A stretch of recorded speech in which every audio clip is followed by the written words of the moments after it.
আমি নাম ধরেই বলছি বোঝার জন্য, যে তাহেরি সাহেব নাম শুনেছেন?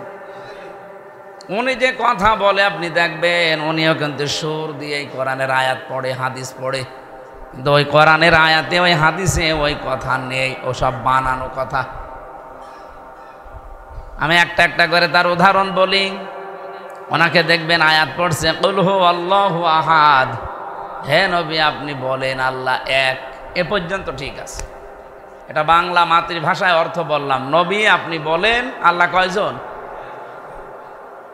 এ পর্যন্ত বলে এবার ব্যাখ্যা করবে এই নবী কোন নবী? এ নবী ফাতেমার বাবা। এ ফাতেমাকে? এ হোসাইনের মা। এ হোসাইনকে কারবালায় শহীদ হয়েছিল।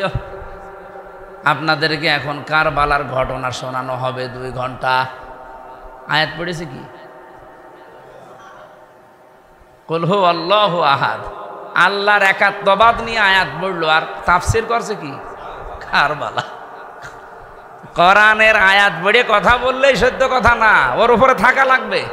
তা আল্লাহ নামাজ পড়ার কথা মাত্র এক জায়গায় দিয়েছেন, ফাসল্লি লিরাব্বিকা, যে আপনি নামাজ পড়েন রবের জন্য। অথচ 82 জায়গায় আছে আকামুস সালাহ, নামাজ কায়েম করেন।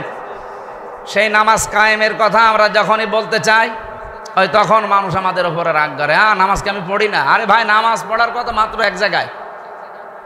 আমরা তো এই জন্যে সারা জীবনই নামাজ পড়ে যাচ্ছি। 54 কি 82 জায়গায় যে নামাজ প্রতিষ্ঠা করার কথা, দাঁড় করানোর কথা, কায়েম করার কথা, সেটা কবে করবেন? সেইটা করতে হলে আইন পাশ করা লাগে, আর আইন পাশ করতে হলে সংসদে যাওয়া লাগে। আর 54 বছর আমরা ওখানে ইসলামকে নিয়ে যেতে পারি নাই, এজন্য রাষ্ট্র ক্ষমতা ইসলাম নেই, নামাজও কায়েম নেই। যেখানে রাষ্ট্র ক্ষমতা ইসলাম আছে আপনি দেখবেন সেখানে নামাজ কায়েম আছে। মক্কা মদিনায় না, নেই। সৌদি আরবে রাষ্ট্রীয়ভাবে ইসলাম কায়েম নেই। ওদের 70 ভাগ আছে, 30 ভাগ নেই। ওখানে রাজতন্ত্র চলে, যেহেতু রাজতন্ত্র ইসলামে জায়েজ নেই। আমার কথা বুঝতেছেন ভাই? 100 ভাগ ইসলাম যেখানে কায়েম আছে। আপনি আফগানিস্তানে যান, নামাজ না পড়ে থাকেন, আপনার বাপের নাম ভুলিয়ে ফেলবে। এমনও আছে নামাজ যদি সুস্থ থাকার পরে কেউ না পড়ে, ওর প্রথম শাস্তি ওরে জেলখানায় আটক করে রাখেন যতক্ষণ নামাজ না ধরে। এমনকি 12 বছর আটক করার কথা আছে। এমন এমন ইমামের রায়। ও যদি নামাজ পড়তে রাজি না হয়, ইমাম আবু হানিফা রহমতুল্লাহ আলাইহি বলেন ওরে জেলখানায় আটক রাখো 12 বছর। ইমাম আহমদ বিন হাম্বল বলেন ওরে 12 বছর ওরে মেরে ফেলা লাগবে। যদি নামাজ কায়েম থাকতো, বলেন তো কেউ নামাজ বাদ দিয়ে টিকে থাকতে পারতো? নামাজ কি তাহলে আমাদের দেশে কায়েম আছে না পড়া আছে? তা আমরা তো কায়েমের কথা বলছি, এটাকে আমার বানানো না আল্লাহর কথা? আকামুস সালাহ, নামাজ কায়েম করা লাগবে ভাই। এই নামাজ কায়েমের আন্দোলন করতে গিয়ে বহু মানুষ দুনিয়ায় জীবন দিয়েছে। বিশ্বনবীর বহু সাহাবী জীবন দিয়েছে। উনি যদি শুধু নামাজ পড়ে চলে যেতেন, একটা মানুষকেও জীবন দেওয়া লাগতো না। তো সমস্যা হয়েছে যখন বলেছে যে না, নামাজ আমি দাঁড় করাতে চাই।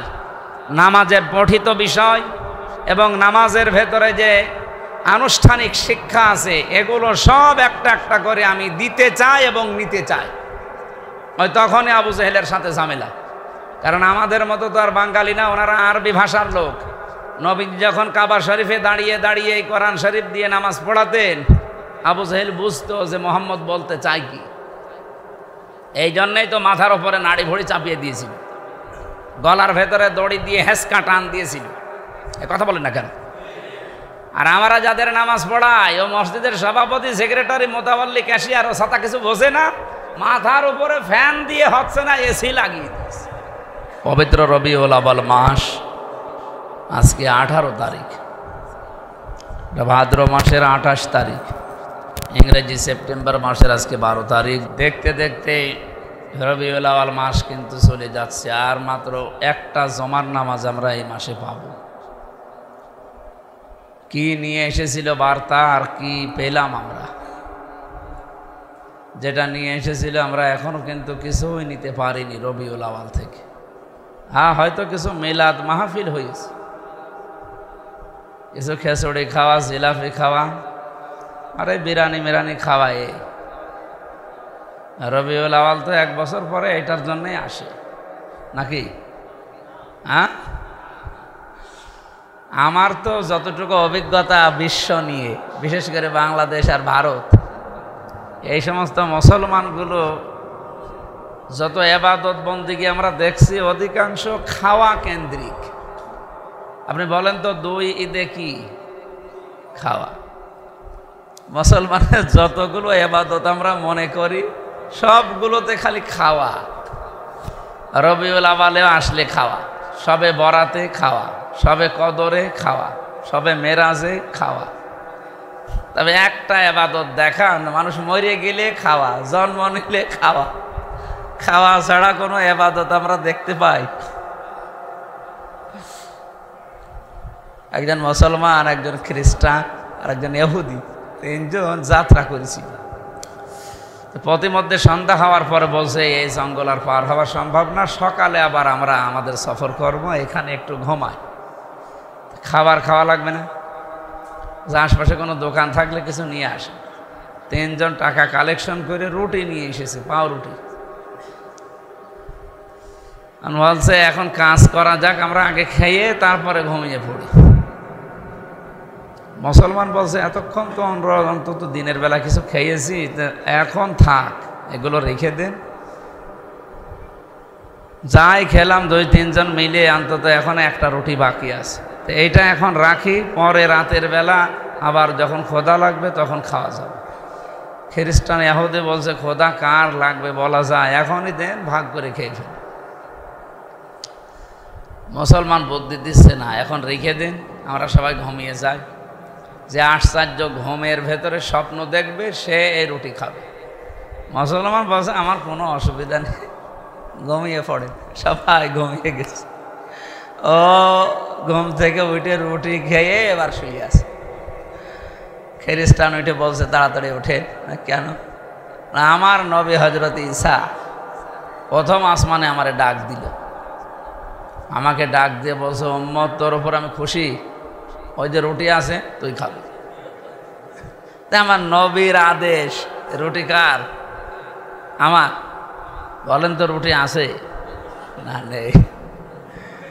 ইহুদি বলছে তোমার একটা স্বপ্ন হইল, তুমি তো প্রথম আসমানে, আমি আমার নবী হযরতে মুসা 6ষ্ঠ আসমানে আছে। ওনার সাথে স্বপ্নে আমার দেখা, আমার বুকে জড়িয়ে বলছে উম্মত তোর উপর আমি খুশি, ওই যে রুটি আছে তুই খাবি। তা আমার নবী এত উপরে থেকে যদি এই আদেশ দেয়, নবীর আদেশ মানব না মানে রুটি আমার? রুটি আছে। মুসলমান তো ওঠে না, ও তো ঘুমিয়ে আছে। ওরে যত জাগানোর চেষ্টা করে, না এ তোলা যায় না। কি গো, কি মরে গেল? কারণ মানুষ যদি জেগে জেগে ঘুমায়, ওরা তোলা যায়? বহু কষ্ট করে তুলেছি। ও উঠে বলছে কে কি স্বপ্ন দেখেছেন বলেন। এই দেখলাম আমি প্রথম আসমানে, আরো 6ষ্ঠ আসমান। তোদের স্বপ্ন হইলো, আমার স্বপ্ন আরো আশ্চর্য। আমি ঘুমিয়ে গিয়ে দেখি বিশাল এক দৈত্য এইরকম এক মগুর নিয়ে এসে আমার মাথার কাছে ঘোরায় আর বলে মুসলমান বাঁচতে যদি চাস রুটি খা। আমি কি করব, জীবন বাঁচানোর তাকিদে রুটি খেয়ে ফেলিস। ইহুদি খ্রিস্টান বলছে ভাই এত বড় বিপদ গেল, আমাদের ডাকতে পারলি না? ডাকবো কি করি?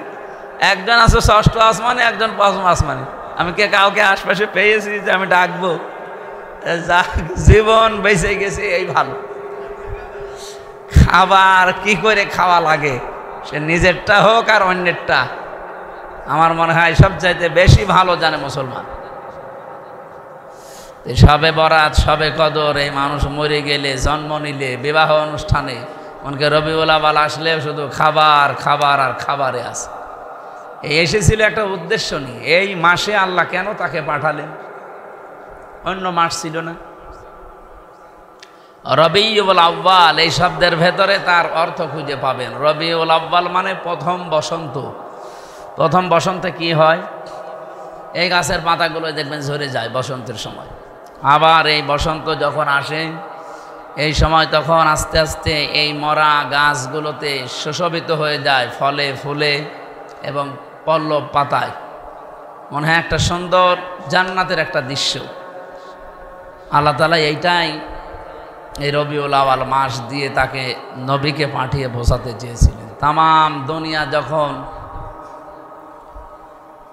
সব শুকিয়ে গেছে জুলুম অত্যাচার নির্যাতনের কারণে, কোথাও আর কোনো সবুজের চিহ্ন ছিল না। সবুজ মানে আশার সঞ্চার করার কোনো মাধ্যম। সেই সময় আল্লাহ পাক নবীকে পাঠিয়ে তামাম পৃথিবীকে মনে হচ্ছে রহমতের বৃষ্টি ঢেলে দিয়েছে।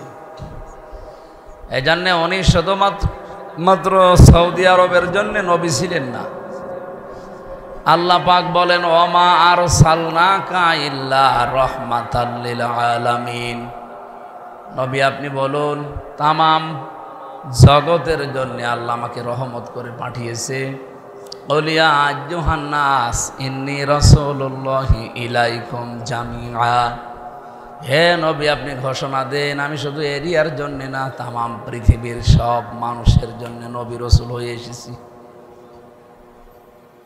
ওনাকে আল্লাহ রহমাতাল লিল আলম বলেন নাই, রহমাতাল লিল বাংলাদেশ বলেন নাই, রহমাতাল লিল সৌদি আরব বলেন নাই, রহমাতাল লিল মুসলিমিনও বলেন নাই যে শুধু মুসলমানদের জন্য রহমত। আল্লাহর ঘোষণা হচ্ছে রহমাতাল লিল আলামিন। যত জগৎ আল্লাহ বানিয়েছে শুধু এই পৃথিবী না, এই পৃথিবীতে এখন 257টা রাষ্ট্র, তার ভেতরে বাংলাদেশ একটা। এই দেশে 64টা জেলা আছে, তার ভেতরে কুষ্টিয়া একটা। এই কুষ্টিয়ায় প্রায় 7টা থানা আছে। কয়টা না থেকে আরো বেশি নাকি? 7টা না? তো এই যে এতগুলো থানার ভেতরে এই আবদালপুর একটা ইউনিয়ন মাত্র। এই ইউনিয়নে কতগুলো গ্রাম আছে? কমপক্ষে 9টা 11টা। এই 11 গ্রামের এই গ্রাম একটা। এই গ্রামে কত হাজার হাজার মানুষ বাস করে বলেন। সেই মানুষের ভেতরে আপনি একজন, আমি একজন, আর বাকি আল্লাহর শুধু এই পৃথিবী নামক সৃষ্টিটার দিকে তাকান। ওনার এই পৃথিবীর সৃষ্টির তুলনায় আপনি আমি কি? কিছুই না। অথচ আল্লাহর যত বড় বড় সৃষ্টি, তার ভেতরে পৃথিবী খুব বড় না, এর চাইতে আরো বড় সৃষ্টি আছে। এই যে সূর্যটা, এইটাই পৃথিবীর চাইতে 13 লক্ষ গুণ বড়। আপনার মাথা খারাপ হয়ে যাবে, 13 লক্ষ গুণ বড়। 13 লক্ষ, হাজার না, 13 লক্ষ গুণ। গুণ করলে আপনি কত, আমার তো হিসাব করলে মনে হয় আমার মাথায় যদি ক্যালকুলেটর আল্লাহ বসিয়ে দেয়, ক্যালকুলেটর নষ্ট হয়ে যাবে। এই সূর্য যদি ব্ল্যাক হোল নামে আল্লাহর একটা সৃষ্টি আছে, গর্ত বলা হয়, কালো কালো গর্ত। এই যে মিটি মিটি করে জ্বলে যেই তারকাগুলো রাতের বেলা, এই সূর্যের চাইতে 27 গুণ বড় পর্যন্ত তারকা আছে। এই তারকাগুলো যদি ওই ব্ল্যাক হোল বা ওই গর্তের পাশ দিয়ে চলে যায়, তখন চকলেট যেভাবে খায় বাচ্চারা, ওইভাবে চুষে খেয়ে ফেলে। এরকম ব্ল্যাক হোল লক্ষ লক্ষ আল্লাহ বানিয়েছেন। এগুলো যদি ছায়াপথের পাশ দিয়ে যায়, নীহারিকা, গ্যালাক্সি, সৌরজগৎ নিয়ে বিশেষ করে বিজ্ঞান যা সাজিয়েছে, এতটুকুই মানুষের মাথা খারাপ হয়ে যায়। আর বাকি অজানা তথ্য এখনো কত আছে, আজ পর্যন্ত আবিষ্কার হয়নি, কিয়ামত পর্যন্ত হতে থাকবে। আপনাকে আমার প্রশ্ন, আল্লাহর এই বিশাল সৃষ্টির তুলনায়, মনে করেন galaxy, black hole, Milky Way, ছায়াপথ, নীহারিকা, এই সমস্ত জায়গার তুলনায় আপনার আমার অবস্থান কতটুকু হতে পারে? পৃথিবীর মানচিত্রে বাংলাদেশ যতটুকু কলমের লিফের মতো, মাথার মতো, আমার অবস্থান সৃষ্টি জগতের ভেতরে এতটুকু না। এই বিশাল সৃষ্টি যত দূর আল্লাহর আছে, সব জায়গার জন্য আমাদের নবী হচ্ছেন রহমত। সুবহানাল্লাহ। যাকে আল্লাহ এই মাসে পাঠিয়েছিলেন। সুতরাং তিনি রহমত, তাকে পাওয়ার জন্য আমাদের চেষ্টা করা দরকার। আমি তার জন্ম বৃত্তান্ত, তার জীবনী পড়ে দেখেছি। উনি পৃথিবীতে আসার পরে যেখানে গেছে আল্লাহ সেখানেই রহমত দিয়ে ভরে দিয়েছে। সিরাত ইবনে হিশামের ভেতরে আছে হযরতে হালিমাতু সাদিয়া, তিনি বলেন, আমি মুশরিক, আমি শিরিক করতাম। আল্লাহ একজন আছে বিশ্বাস করতাম, কিন্তু আমি শিরিক করতাম। তার মানে হালিমা, তিনি মুসলমান মহিলা না, ওই সময় উনি মুশরিকা। আপনি কথা বুঝতেছেন? উনি মুশরিকা, এখন বলেন উনি আল্লাহ একজন আছে। হ্যাঁ, আল্লাহ একজন আছে, উনি বিশ্বাস করত, আমরা যেমন করি। ওয়ালা ইন সাআলতাহুম মান খালাকাস সামাওয়াতি ওয়াল আরদা লা ইয়াকুলুন্না আল্লাহ। হে নবী, ওদেরকে যদি আপনি জিজ্ঞাসা করেন যে আকাশ আর জমিন কে বানিয়েছে, লা ইয়াকুলুন্না আল্লাহ। ও আবু জেহেলও গ্যারান্টি দিয়ে বলবে আল্লাহ বানিয়েছে। তাহলে আল্লাহ একজন আছে, আসমান জমিন আল্লাহ বানিয়েছে, এ কথা আবু জেহেলও বলতো। এ কথা কি আমি বানালাম? আল্লাহ জানাচ্ছেন যে আবু জেহেলও এটা বলতো যে আল্লাহ একজন আছে, তাও গ্যারান্টি দিয়ে বলতো লা ইয়াকুলুন্না আল্লাহ, লামে তাকিদ নুনে সাকিলা। তাহলে আবু জেহেল ওই কথা বলার পরেও যদি ও ইমানদার হতে না পারে, আমরা ওই কথা বলি, বিশ্বাস করি, আমরা ইমানদার হব মানে? ইমান একটা আলাদা জিনিস। অমিনান নাসি মান ইয়াকুলু আমান্না বিল্লাহি ওয়া বিল ইয়াউমিল আখিরি ওয়া মা হুম বিমুমিনিন। মানুষের ভেতরে এমন বহু মানুষ আছে আল্লাহ একজন আছে, কিয়ামত হবে, বিশ্বাস করি। তা আল্লাহ বলছেন অমা হুম বিমুমিনিন। অমা বিমুমিনিন বলেন না, অমা হুম এটা বহু বছর, এটা জমির। আল্লাহ বলেন এদের অধিকাংশই মুমিন না। কেন? কারণ এই কথাটা তার মুখের কথা, মনের কথা না। আজ বাংলাদেশে এই শ্রেণীর মানুষ দিয়ে ভরে গেছে। মুখে বলতে বলবেন ইসলামের পক্ষে কথা বলতে গিয়ে দেখবেন হাত তুলতে বললে ঠ্যাং তুলে ফেলবে, কিন্তু বের হয়েছে স্বাভাবিক জীবনে মানুষ আবার পাল্টিয়ে যায়। ইউখাদিউনা আল্লাহ ওয়াল্লাযীনা আমানু ওয়া মা ইয়াখদাউনা ইল্লা আনফুসাহুম ওয়া মা ইয়াশউরুন। আল্লাহ বলেন এই মানুষগুলো এরা ইমানের দাবি করে কেন জানো? এরা আমি আল্লাহকে ধোঁকা দিতে চায়। এমনকি পৃথিবীতে যারা ইমানদার আছে তাদেরকেও ধোঁকা দিয়ে বোকা বানিয়ে তাদের স্বার্থ সিদ্ধি করতে চায়। এটা সবচাইতে বেশি বাংলাদেশে। আমার কথা বোঝেন কিনা বলেন? আল্লাহ এতটুকু যদি শেষ করতেন, এর পরের শব্দটা দেখেন, অমা হুম অমা ইয়াখদাউনা ইল্লা আনফুসাহুম। আল্লাহ বলেন ওরা আমি আল্লাহকেও ধোঁকা দিতে পারে না, আর আমার ইমানদার যারা সত্যিকারের তাদেরকে ওরা মিথ্যা আশ্বাস দিয়ে, এই প্রতারণা করে, এই ধোঁকাবাজি করে তারা ধোঁকায় ফেলতে পারে না। তাহলে আল্লাহ আছে কাদের সাথে?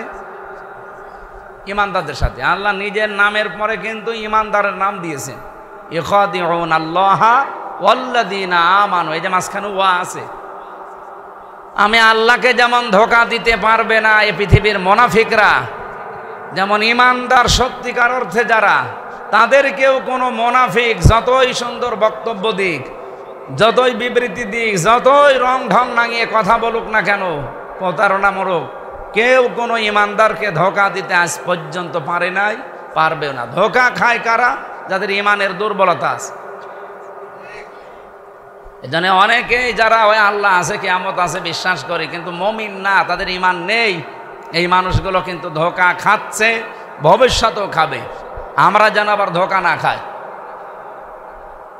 ওমান আসদাকু মিনাল্লাহি কিলা। আল্লাহর চাইতে বড় সত্য কথা কেউ বলে? তাহলে যারা কথা বলতে গেলে আল্লাহর কথার রেফারেন্স দেয় না, ওরা মিথ্যাবাদী। মান ক্বালা বিহি সাদাকা ওমান আমিলা বিহি উজিরা ওমান হাকামা বিহি আদালা ওমান দাআ ইলাইহি হাদা ফাকাদ হুদিয়া ইলা সিরাতিম মুস্তাকিম। হাদিস নবীজি বলেন কেউ যদি কথা বলে সে যেন কোরআন দিয়ে বলে, কারণ কোরআন দিয়ে যেই লোকটা কথা বলে এই লোকটা সত্য কথা বলে। এ পর্যন্ত ঠিক আছে? না, ঠিক নেই। কথা না বুঝে জবাব দেবেন না। মান ক্বালা বিহি সাদাকা পর্যন্ত নবী শেষ করেননি হাদিস, এখনো 5টা বাক্য আছে পরপর। কেউ যদি কথা বলে কোরআন দিয়ে, সে সত্য কথা বলে। কোরআনের কথা হওয়া লাগবে। কোরআনের নাম বলে আপনি নিজের মন মতো চালিয়ে দিলেন। আমি নাম ধরেই বলছি বোঝার জন্যে, যে তাহেরি সাহেব নাম শুনেছেন? উনি যে কথা বলে আপনি দেখবেন উনিও কিন্তু সুর দিয়ে কোরআনের আয়াত পড়ে, হাদিস পড়ে, কিন্তু ওই কোরআনের আয়াতে ওই হাদিসে ওই কথা নেই, ওসব বানানো কথা। আমি একটা একটা করে তার উদাহরণ বলি। ওনাকে দেখবেন আয়াত পড়ছে কুল হু আল্লাহু আহাদ, হে নবী আপনি বলেন আল্লাহ এক। এ পর্যন্ত ঠিক আছে, এটা বাংলা মাতৃভাষায় অর্থ বললাম। নবী আপনি বলেন আল্লাহ কয়জন? এ পর্যন্ত বলে এবার ব্যাখ্যা করবে এই নবী কোন নবী। এ নবী ফাতেমার বাবা। এ ফাতেমাকে, এ হোসাইনের মা। এ হোসাইনকে কারবালায় শহীদ হয়েছিল। আপনাদেরকে এখন কারবালার ঘটনা শোনানো হবে 2 ঘন্টা। আয়াত পড়েছে কি? কুল হু আল্লাহু আহাদ, আল্লাহর একাত্মবাদ নিয়ে আয়াত পড়লো, আর তাফসির করছে কি? কারবালা।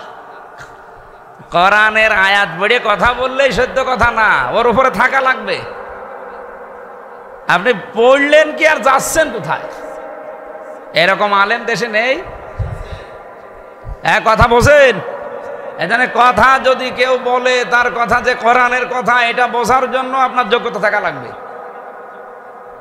ও বলেই গেল, আপনি শুনিয়েই গেলেন। আমার প্রশ্ন, এখানে যারা আছেন, এই যে কুল হু আল্লাহু আহাদ, এর ভেতরে নবীজির রেসালাতের ঘোষণা দেওয়া আছে। আপনারা কি জানেন এখানে কোন জায়গায় নবীজির রেসালাতের ঘোষণা আছে? জানেন? জানেন? সারা জীবনে আয়াত পড়ছেন? কুল হু আল্লাহু আহাদ, এর ভেতরে মুহাম্মদ শব্দ আছে। হ্যাঁ, এই যে কুল মানে হে নবী আপনি বলেন, তার মানে আল্লাহ নিজে সাক্ষী দিচ্ছে যে আপনাকে আমি নবী বানিয়েছি। এই শব্দের ভেতরে হে নবী আপনি বলেন এতগুলো শব্দ বাংলায় আছে। যদিও মোহাম্মদ শব্দটা ওখানে আরবিতে নেই, কিন্তু আদেশ সূচক শব্দ এটা। এটা আমর বলা হয় ইংরেজিতে, আরবিতে। আল্লাহ রাব্বুল আলামিন জানাচ্ছেন যে আপনি আমার যে নবী রাসূল, পৃথিবীর কেউ স্বীকার না করলে কোনো অসুবিধা নেই, আমি নিজে সাক্ষী দিলাম। শাহিদ আল্লাহু আন্নাহু লা ইলাহা ইল্লা ইলা আখির আয়াত। আমি আল্লাহ নিজে সাক্ষী দিচ্ছি। তো এই জন্য কোরআনের কথা বললেই যে সত্য কথা বলছে না, আগে দেখতে হবে যে আসলে লাইন মতো আছে কিনা। এখান থেকে আমরা চলে যদি যাই নবীর মহব্বতের কথা বলতে বলতে, সে পর্যন্ত যেও তো মানুষ ঠিক থাকতে চায় না। এজন্য কথা শুনলে কোরআনের কথা শোনা লাগবে এবং বোঝা লাগবে আপনাকে, নয়তো আপনি ধোঁকা খাবেন। আমান আমিলা বিহি উজিরা, কেউ যদি কোরআনের আমল করে, কাজ করে, তাকে আল্লাহ পুরস্কার দেবেন। এখন প্রশ্ন আসতে পারে অন্য কোনো আমল করলে হ্যাঁ পুরস্কার আপনি পাবেন।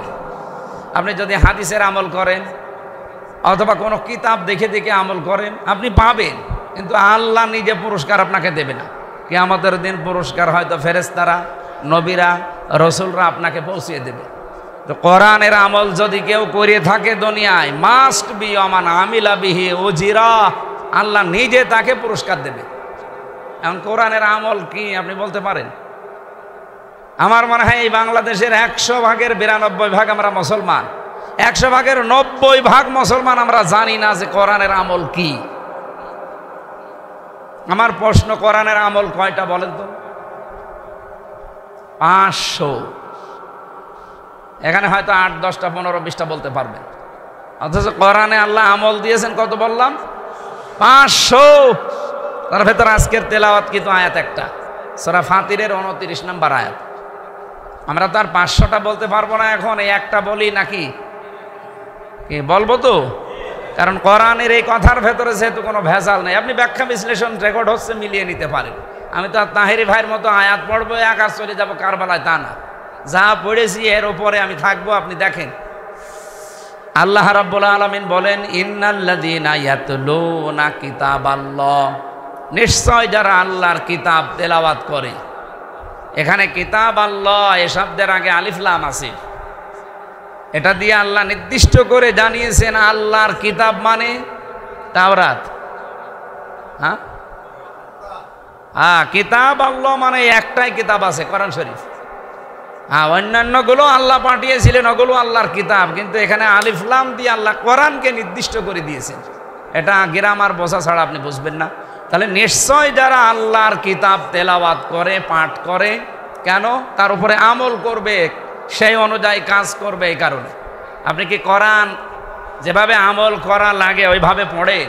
আপনি কি বোঝেন যে কোরআনের ভেতরে আমি কি বললাম, কি আমল এখান থেকে, কি কাজ এখান থেকে করা লাগবে? সুতরাং এই ট্রেনিংটা যেখানে দেওয়া হয় আপনাকে ওই জায়গায় যাওয়া লাগবে। আপনি রাগ করেন আর খুশি হন ওইটা দেখে আমি তাকাই না, আমি কোরআনে পড়েছি এই জন্যে বলছি ইন্নাল্লাযীনা, নিশ্চয় যারা, ইয়াতলুনা এটা মোজারে বর্তমান ভবিষ্যৎ প্রেজেন্ট ফিউচার, তেলাওয়াত করছে বা পাঠ করছে করবে কিতাব আল্লাহ, আল্লাহর কিতাব। কিতাব কার? আল্লাহর কিতাব যারা পড়ছে পড়বে। এই ট্রেনিংটা আপনি কোথায় পাবেন? আর সারা বাংলাদেশে ঘোরেন। আমি এই ট্রেনিংটা পেয়েছি বাংলাদেশ জামাত ইসলামী, ইসলামী ছাত্র শিবির, ইসলামী ছাত্রী সংস্থা, এদের ভেতরে ৭৩টা দল এই দেশে আছে, শুধু এই 3টা দলের ভেতরে এইটা পাওয়া যায়, বাকি কোনো দলে এই কর্মসূচি নেই। কিতাব তেলাওয়াত আপনার সর্বপ্রথম থাকা লাগবে। কিতাব তেলাওয়াত শব্দটা আল্লাহ দিলেন কেন? করা দিতে পারতেন, রাতালা দিতে পারতেন, তালাওয়া দিলেন কেন? পুরা কোরআন শরীফে কোরআন পড়ো এই ব্যাপারে 3টা শব্দ আছে। কয়টা বলেন তো? একটা আছে করা, রাতালা, তালাওয়া। আল্লাহ ওই 2টা না দিয়ে তেলাওয়াত দিলেন কেন? তেলাওয়াত কাকে বলে? এই যে এটা গ্রামাঞ্চল তো নাকি, গরু এই যে খাবার খায়, ঘাস খায়, সারাদিন যদি গরুতে ঘাস খায়, সন্ধ্যাবেলা আপনি গোয়ালের ভেতরে যেয়ে দেখবেন ও মুখ নাড়াচ্ছে। মুখ নাড়ানো মানে কি? জাগর কাটা। এই আরবিতে তেলাওয়াত মানে জাগর কাটা। ও জাগর কাটে কেন বলেন তো? এই তো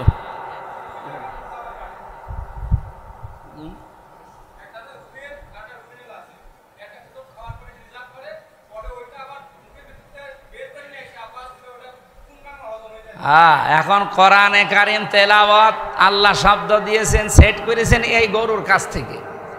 তোমরা গরুর কাছ থেকে এটা শিক্ষা নেবা, তেলাওয়াত এইভাবে হজম করা লাগে।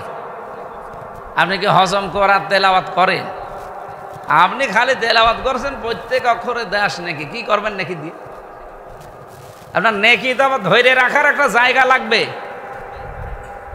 আমি মাছ ধরতে গেলাম, মনে করেন একটা পাত্র নিয়ে গেছি, কিন্তু পাত্রের পেছনে ফোঁটা করা। মাছ আমি যতই ধরি আর দোয়া দরদ পড়ি, মাছ থাকবে? আপনি তেলাওয়াত করে সওয়াবগুলো তো অন্তত হবে, মাস্ট বি। তো সে সওয়াব আবার টিকে থাকা লাগবে তো। আমি দিলাম সওয়াব, সব পেছন থেকে বের হয়ে চলে গেল।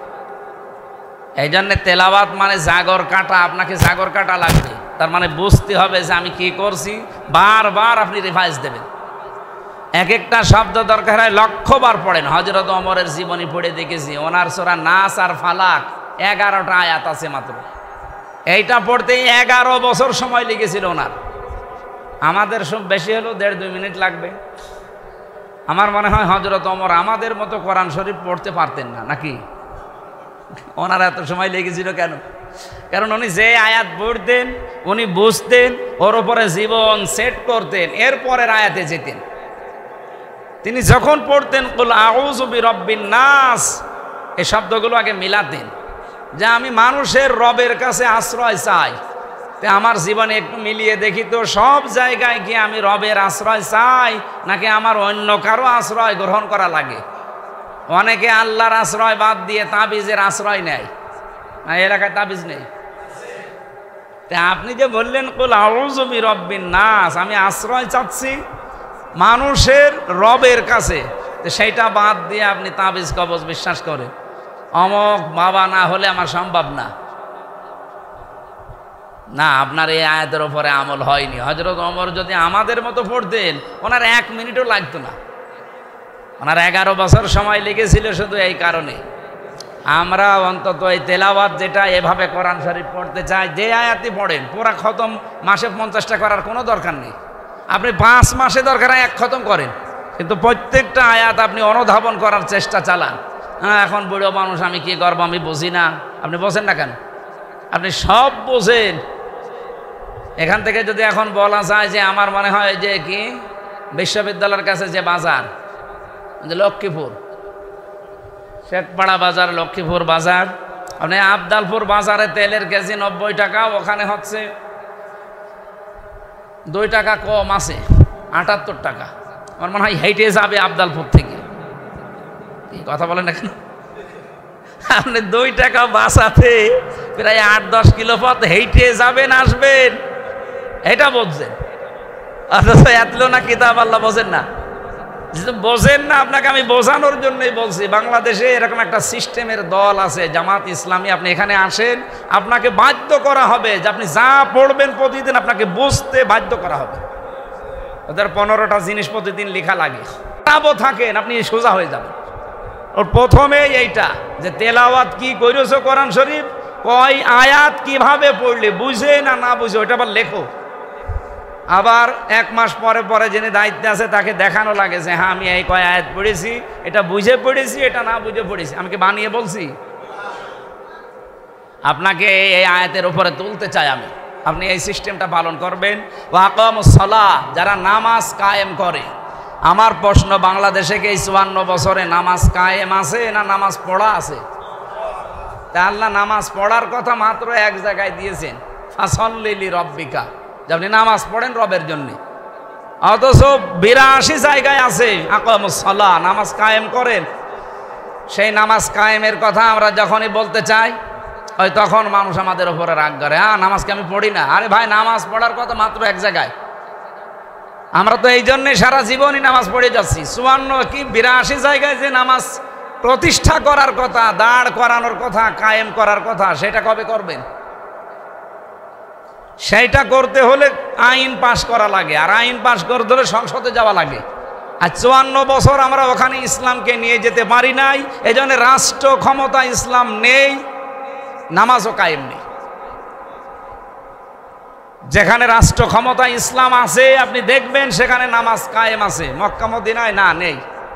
সৌদি আরবে রাষ্ট্রীয়ভাবে ইসলাম কায়েম নেই, ওদের 70 ভাগ আছে, 30 ভাগ নেই। ওখানে রাজতন্ত্র চলে, যেহেতু রাজতন্ত্র ইসলামে জায়েজ নেই। আমার কথা বুঝতেছেন ভাই? 100 ভাগ ইসলাম যেখানে কায়েম আছে, আপনি আফগানিস্তানে যান, নামাজ না পড়ে থাকেন, আপনার বাপের নাম ভুলিয়ে ফেলবে। এমনও আছে নামাজ যদি সুস্থ থাকার পরে কেউ না পড়ে, ওর প্রথম শাস্তি ওরে জেলখানায় আটক করে রাখেন যতক্ষণ নামাজ না ধরে। এমনকি 12 বছর আটক করার কথা আছে। এমন এমন ইমামের রায়, ও যদি নামাজ পড়তে রাজি না হয়, ইমাম আবু হানিফা রহমতুল্লাহ আলাইহি বলেন ওরে জেলখানায় আটক রাখো 12 বছর। ইমাম আহমদ ইমাম হাম্বল বলেন ওরে 12 বছর ওরে মেরে ফেলা লাগবে। যদি নামাজ কায়েম থাকতো, বলেন তো কেউ নামাজ বাদ দিয়ে টিকে থাকতে পারতো? নামাজ কি তাহলে আমাদের দেশে কায়েম আছে না পড়া আছে? তা আমরা তো কায়েমের কথা বলছি, এটাকে আমার বানানো না আল্লাহর কথা? আকামুস সালাহ, নামাজ কায়েম করা লাগবে ভাই। এই নামাজ কায়েমের আন্দোলন করতে গিয়ে বহু মানুষ দুনিয়ায় জীবন দিয়েছে, বিশ্বনবীর বহু সাহাবী জীবন দিয়েছে। উনি যদি শুধু নামাজ পড়ে চলে যেতেন, একটা মানুষকেও জীবন দেওয়া লাগতো না। তো সমস্যা হয়েছে যখন বলেছে যে না, নামাজ আমি দাঁড় করাতে চাই, নামাজের পঠিত বিষয় এবং নামাজের ভেতরে যে আনুষ্ঠানিক শিক্ষা আছে এগুলো সব একটা একটা করে আমি দিতে চাই এবং নিতে চাই। ওই তখনই আবু জেহেলের সাথে ঝামেলা। কারণ আমাদের মতো তো আর বাঙালি না, ওনারা আরবি ভাষার লোক। নবী যখন কাবা শরীফে দাঁড়িয়ে দাঁড়িয়ে এই কোরআন শরীফ দিয়ে নামাজ পড়াতেন, আবু জেহেল বুঝতো যে মোহাম্মদ বলতে চায় কি। এই জন্যই তো মাথার ওপরে নাড়ি ভুঁড়ি চাপিয়ে দিয়েছিল, গলার ভেতরে দড়ি দিয়ে হেঁচকা টান দিয়েছিল। এ কথা বলেন না কেন? আর আমরা যাদের নামাজ পড়াই, ও মসজিদের সভাপতি, সেক্রেটারি, মোতাবাল্লি, ক্যাশিয়ার, ও ছাতা কিছু বোঝে না, মাথার উপরে ফ্যান দিয়ে হচ্ছে না, এসি লাগিয়ে দিয়েছে। অথচ এই একই কোরআন শরীফ দিয়ে নবীজি নামাজ পড়িলে মাথার উপর নাড়ি ভুঁড়ি দেয়, গলায় হেঁচকা টান দেয়। আমার কোনোদিন টানও দেয় না, নাড়ি ভুঁড়িও দেয়। কারণ পেছনে যারা আছে ওরা মনে করছে হুজুর মন্ত্র পড়ছে। আমি কি বোঝাতে পেরেছি? মা বোন যারা এসেছেন, নামাজ গুরুত্বপূর্ণ একটা বিধান। যেহেতু রাষ্ট্রীয় ক্ষমতা এখন ইসলাম নেই, এদেশে নামাজ কায়েম নেই, এজন্য আমরা অন্তত মুসলিম হিসাবে কিয়ামতের দিন সর্বপ্রথম নামাজের হিসাব নেওয়া হবে। আপনারা আপনার স্বামীকে এই বিষয়ে সতর্ক করবেন। অনেক স্বামী জানি না, আপনার সন্তান ছেলে হোক আর মেয়ে হোক, এ বালেগ হওয়ার একটা বয়স আছে। ছেলেরা বালেগ হয় যখন স্বপ্নদোষ হয়, মেয়েরা বালেগ হয় যখন তাদের শরীর খারাপ হয়। আমার কথা বুঝতেছেন ভাই? একটা মেয়ের শরীর খারাপ হয়তো 12 বছর, 13 বছর, 14 বছর, 15 বছরে হতে পারে। এ বাবা তো আর জানে না, এটা মা জানে। মাদেরকে বলছি, যখনই আপনার মেয়ের শরীর খারাপ হবে, সে 12, 13, 14 বছর যাই হোক, তারপর থেকে ওর পরে নামাজও ফরজ, রোজাও ফরজ। এরপরে যতদিন আপনার আন্ডারে থাকবে, ও যদি নামাজ কাজা করে, ও যদি নামাজ না পড়ে, শুধু ওর গোনা হবে না, আপনি দায়িত্বে আছেন, আপনারও গোনা হবে। আপনার উদাসীনতার কারণে আপনার ছেলে কিয়ামতের দিন আপনার এই মেয়ে না জাআলহুমা তাহতা আকদামিনা আপনাকে ডাক দিয়ে মুখের ওপরে জোড়া লাথি দিয়ে জাহান্নামে নিয়ে যাবে। এরকম মা, অসচেতন মা নেই দেশে। মেয়েরা যারা আছেন আশা করি এই মাসলাটা মেনে চলবেন, হয়তো জানেন না। তাহলে এই যখনই শরীর খারাপ হয়েছে, এরপর থেকে যতদিন আপনার আন্ডারে থাকবে, এরপরে তার স্বামীর আন্ডারে চলে গেলে ওর হিসাব স্বামী দেবে। আল্লাহ মেয়েদেরকে এই মাসলা আমল করার তৌফিক দিন। আর অনেক গ্রাম অঞ্চলে মেয়েরা মানে চুল বের হয়ে গেছে, নামাজে দাঁড়িয়ে সেজদা দিতে গিয়ে, রুকু দিতে গিয়ে চুল বের হয়ে গেলে আপনার নামাজ ভেঙে যাবে। এই জন্য এমন একটা পোশাক স্বামীকে দিয়ে বানিয়ে নেবেন, যেটা পরলে একবারে মাথার চুল এমনকি শরীর বডি সব ঢেকে যায়। এর একটা আলাদা পোশাক রেখে দেবেন, ফরজ বিধান এটা। আমরা নামাজ যেহেতু পড়ছি, অনেকে নামাজ হয় না, তারপরও আমরা নামাজ পড়তে থাকব। নামাজ কায়েমের জন্য যারা চেষ্টা করছে তাদের পাশে থাকবেন।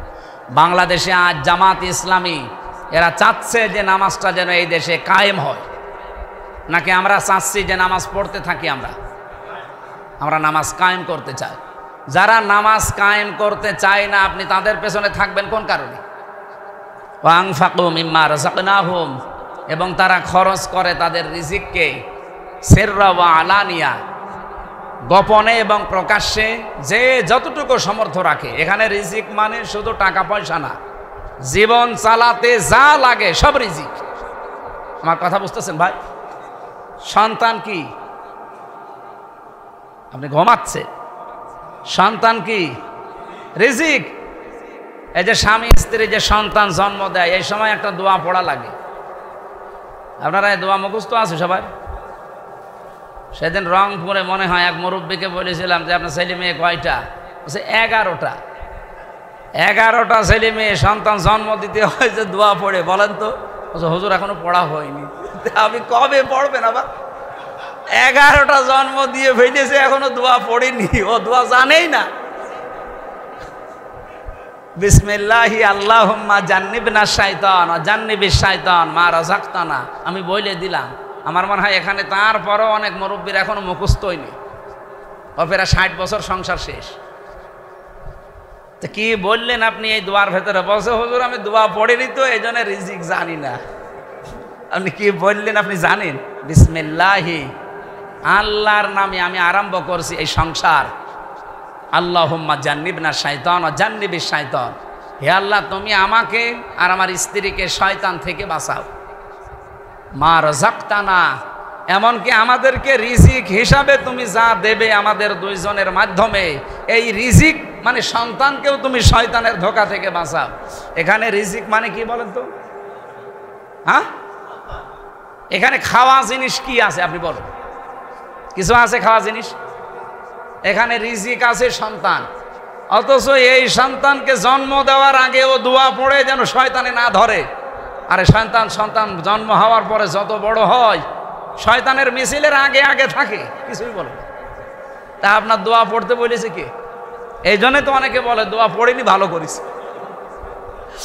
আমি 16 সালে হজে যে দেখি এক মুরব্বী পাথর মারতে মারতে রাগে স্যান্ডেল মারছে। কি গো? মুরব্বী বাড়ি কোথায়?